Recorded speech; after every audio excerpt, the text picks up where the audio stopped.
Rain bath সমস্ত গাছের জন্যই যে খুব ভালো তা আমরা সকলেই প্রায় জানি। কিন্তু কেন বৃষ্টির জল সমস্ত উদ্ভিদ জগতের জন্য এত ভালো তা কি আমরা সকলেই জানি? কি এর বৈজ্ঞানিক কারণ?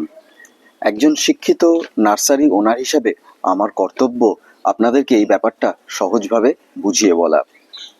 কথায় বলে, rain water is the ultimate government meal for the plants. কারণ বৃষ্টির জল হলো 100% সফট, কেমিক্যাল ফ্রি এবং প্রাকৃতিকভাবে নাইট্রোজেন সমৃদ্ধ একটা প্রাকৃতিক ফার্টিলাইজার, যেটা মাটির পিএইচ মেনটেন করতে এবং বৃষ্টির জলে যার জুড়ি মেলা কিন্তু ভার। এখন তো দেখছি সোশ্যাল মিডিয়াতে অনেকেই বলছেন ইনডোর প্ল্যান্টসের জন্য বৃষ্টির জল নাকি একদমই ঠিক নয়। এটাও কিন্তু সঠিক তথ্য নয়। যাই হোক, আমরা কিন্তু এই বর্ষাকালে বৃষ্টির সময় চারিদিক সবুজ হয়ে উঠতে দেখে থাকি। যুগ যুগ ধরে ছোটবেলা থেকে দেখে আসছি এই বৃষ্টির সময় বর্ষাকালে আমাদের প্রকৃতি একদম সবুজে সবুজ হয়ে যায়। আসুন সেগুলোই পয়েন্ট বাই পয়েন্ট আমরা একটু দেখে নিই। গাছের জন্য নাইট্রোজেন কিন্তু গাছের বৃদ্ধির জন্য একটি অপরিহার্য জিনিস, কিন্তু গাছ বাতাস থেকে ডাইরেক্টলি নাইট্রোজেন কিন্তু গ্রহণ করতে পারে না। যদিও আমাদের পরিবেশে 78% নাইট্রোজেন, 21% অক্সিজেন এবং 1%, প্রায় 1% আদার গ্যাসেস আছে। কিন্তু যখন আমাদের লাইটনিং হয় বা বিদ্যুৎ চমকায়, তখন বৃষ্টির জলের সাথে নাইট্রোজেন এবং অক্সিজেনের একটা কেমিক্যাল রিয়াকশন হয় এবং নাইট্রোজেন এবং অক্সিজেন অর্থাৎ N2 এবং O2 বৃষ্টির জলের সাথে মিশে কেমিক্যাল রিয়াকশনে নাইট্রেট বা NO3 তৈরি করে। আর এই নাইট্রেট বা NO3 হলো সেই উপাদান যেটা অ্যাকচুয়ালি গাছ তার শেকড় দিয়ে সরাসরি গ্রহণ করতে পারে। অনেকেই মনে করেন অক্সিজেনের জন্যই বোধহয় বৃষ্টির জলের এত গুরুত্ব, কিন্তু এটা কিন্তু পুরোটা সঠিক নয়।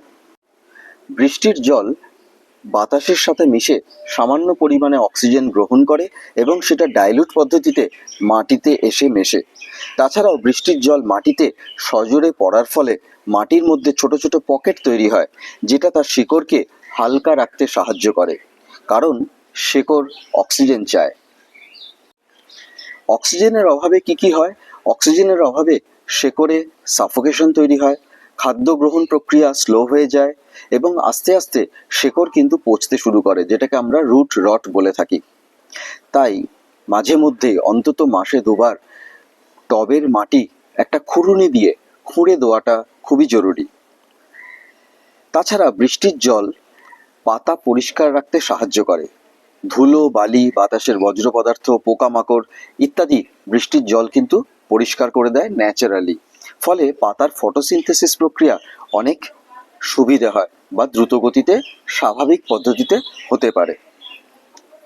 আর কি হয় না, গাছের মাটির পিএইচ মেনটেন করার জন্য বৃষ্টির জল দারুণ উপকারী। জেনারেলি বৃষ্টির জলে পিএইচ এর মাত্রা 5.6 থেকে 6.5 এর মধ্যেই থাকে। আর বেশিরভাগ ইনডোর প্ল্যান্টস কিন্তু অ্যাসিডিক সয়েল বা অ্যাসিডিক মাটি পছন্দ করে। ফলে ম্যাঙ্গানিজ, ফসফরাস, জিঙ্কের মতো নিউট্রিয়েন্টস সহজেই গাছ ইনটেক করতে সাহায্য করে বা করতে পেরে থাকে। তাছাড়াও বৃষ্টির জলের মধ্যে কিছু হেলদি মাইক্রোবস জন্মায়, যারা কিন্তু মাটির মান উন্নত করতে সাহায্য করে। শিকড়কে বিভিন্ন রোগ থেকে সুস্থ রাখতেও কিন্তু এই মাইক্রোবসরা আমাদের ভীষণ সাহায্য করে। তাহলে বৃষ্টির জল কেন গাছের জন্য উপকারী, আশা করি আপনাদেরকে সহজভাবে আমি বোঝাতে পারলাম। এখন যারা ফ্ল্যাটে থাকেন তারা আমাকে প্রশ্ন করতেই পারেন যে কিভাবে আমরা আমাদের ফ্ল্যাটের জানলা বা আমাদের বারান্দা বা যে ব্যালকনি আছে সেখানে বৃষ্টির জল কিভাবে আমাদের গাছেদেরকে দেব, স্পেশালি যে সমস্ত ইনডোর প্ল্যান্টস যেগুলো আছে। বর্ষার বৃষ্টির জল পাত্রে ধরে রেখে সেই জল আপনার ইনডোর প্ল্যান্টসে প্রয়োগ করুন। বৃষ্টি শুরু হওয়ার 10 থেকে 15 মিনিট পরে এই জল ধরার কাজটা কিন্তু শুরু করতে পারেন। প্রথম 10-15 মিনিট কিন্তু বৃষ্টির জলের মধ্যে অনেক ধুলো, বালি এবং কেমিক্যাল কম্পোনেন্ট মিশে থাকে, যেটা বৃষ্টির আকারে পড়তে থাকে। তাই বৃষ্টি শুরু হলেই সেই জল অ্যাভয়েড করে 10 থেকে 15 মিনিট পর আপনারা একটা গামলা বা বালতি দিয়ে রাখুন, যাতে করে বৃষ্টির জল ধরে সেই জল আপনাদের বাড়ির ভেতরের গাছে প্রয়োগ করতে পারেন। আর এই জমানো জল কিন্তু মাসখানেকের বেশি না রাখাই ভালো, কারণ তার গুণাগুণ অনেকটাই নষ্ট হয়ে যায়। তো এই ছিল আজকের আমাদের টপিক। কেমন লাগলো সেটা জানাতে কিন্তু ভুলবেন না। আর এই ব্যাপারে আপনাদের আরও কোনো ডিটেল নলেজ থাকলে সেটা কমেন্টস বক্সে লিখে ফেলুন, যাতে করে আমার এবং আমাদের যারা দর্শক শ্রোতা আছেন তাদের তা কাজে আসতে পারে। আবার অন্য কোনো দিন ফিরবো এবং অন্য কোনো টপিক নিয়ে।